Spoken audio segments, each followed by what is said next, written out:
Olá, eu sou o Dr. Gilberto Neves e hoje vamos falar sobre a dor abdominal funcional, entender como diagnosticar e também como tratar essa condição.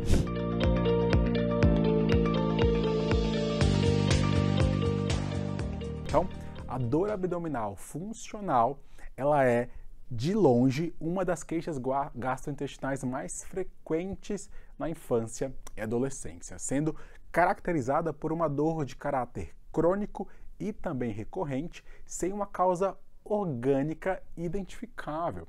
Quando a gente avalia as diretrizes da Sociedade Norte-Americana e Europeia de Gastropediatria, a gente tem ali que tem uma condição que afeta cerca de 10 a 15% das crianças e com um grande impacto na qualidade de vida, tá bom? Ela faz parte daquele grande guarda-chuva dos grupos de doenças que a gente caracteriza como transtornos funcionais gastrointestinais, que a gente chama também ali dos transtornos de interação entre o eixo cérebro-intestino, que é caracterizado de acordo com os critérios de Roma IV.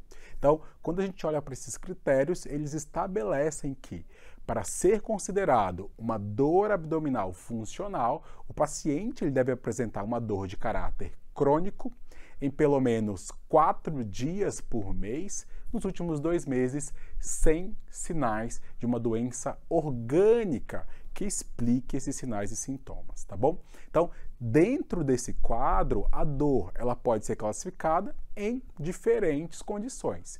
Por exemplo, a síndrome do intestino irritável, eu posso ter também uma dispepsia funcional, eu posso ter, em outro lado, a enxaqueca abdominal ou ainda uma dor abdominal funcional ali inespecífica, tá bom?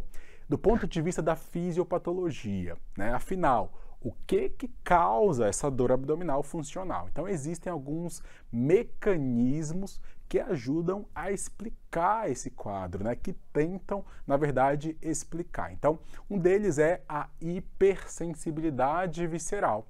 Então, quando a mucosa intestinal ela reage de uma forma exagerada, exacerbada a estímulos que, em condições normais, não causariam dor, tá? Então, essa pode ser uma das justificativas para que o paciente tenha esse quadro abdominal, de dor abdominal funcional, tá?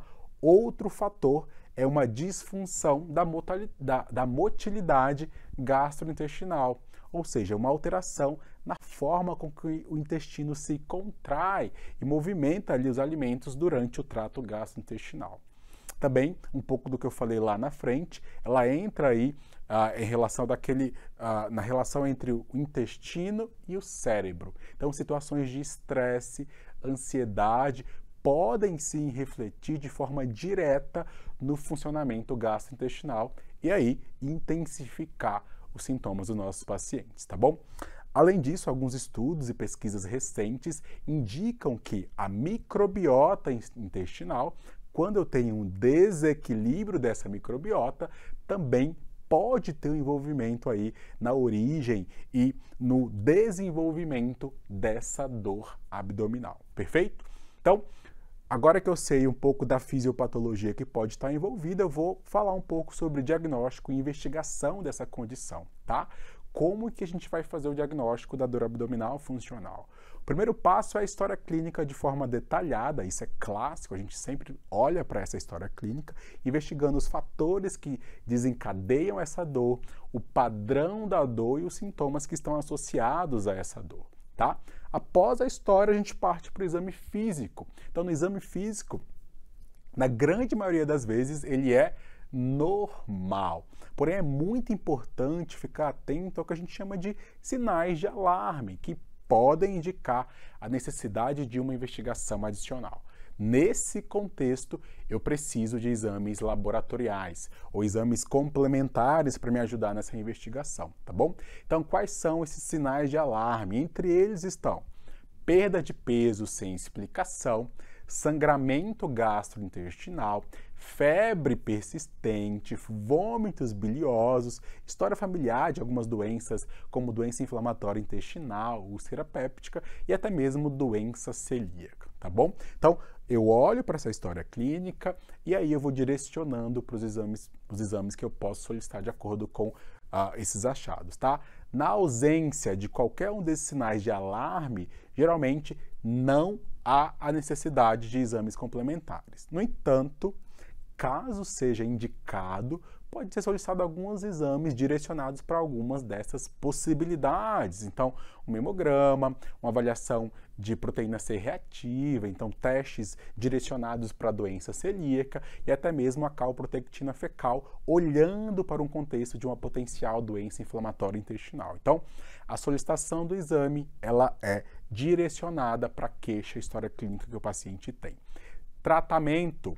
Quando a gente fala de tratamento e manejo ali da dor abdominal funcional, a abordagem ela é múltipla, tá? Ela precisa ser multifatorial, eu preciso abordar diversos pontos do tratamento desse paciente. De longe, o primeiro passo é a educação. Então, eu vou explicar ao paciente, então é fundamental que a família compreenda que não há uma alteração importante, que esse paciente tem uma condição que é uma condição que a gente chama de funcional, tá? E essa dor não representa um risco grave para a saúde dessa criança, tá bom? Então, envolver a família nesse processo, de longe, faz toda a diferença, tá bom?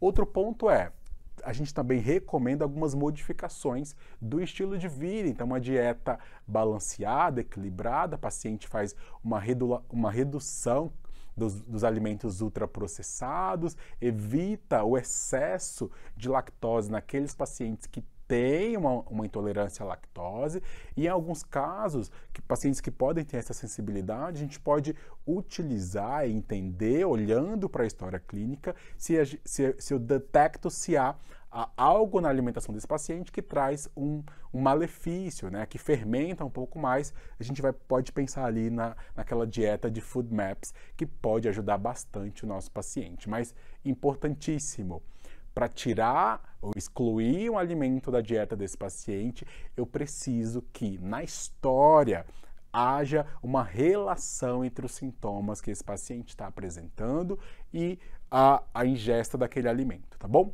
Outro ponto importante é a prática regular de atividade física, que de longe contribui muito para a melhora da motilidade intestinal e também para a redução do estresse. E a gente faz o link lá atrás com as nossas potenciais fisiopatologias, tá bom?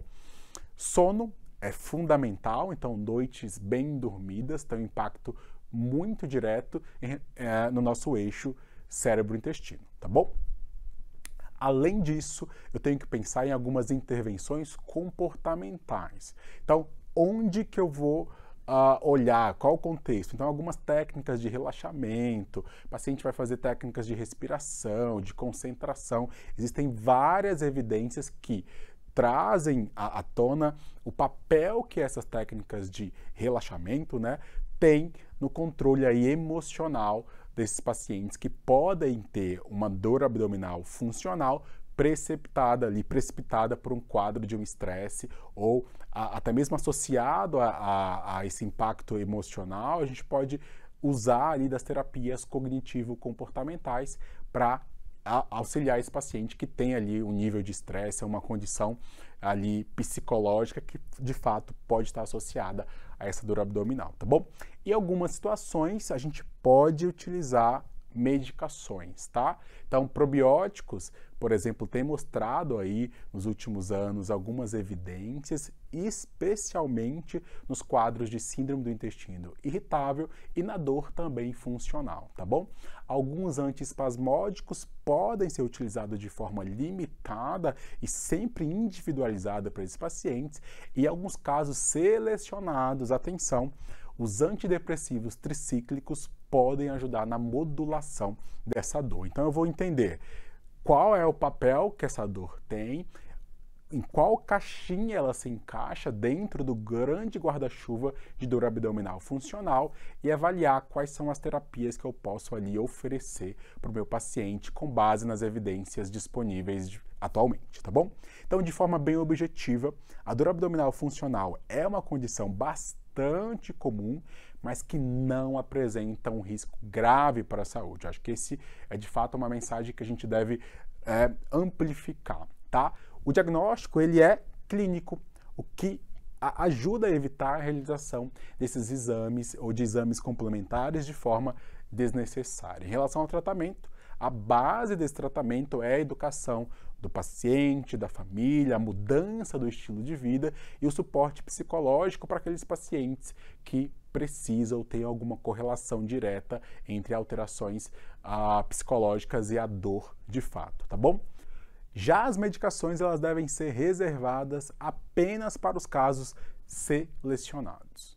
Pessoal, muito obrigado, espero que tenha sido útil todas essas informações para você. Se você conhece alguém que possa gostar dessa informação, compartilhe este conteúdo. Se tiver dúvidas, deixe a sua pergunta aqui nos comentários, tá bom? Até a próxima, tchau, tchau!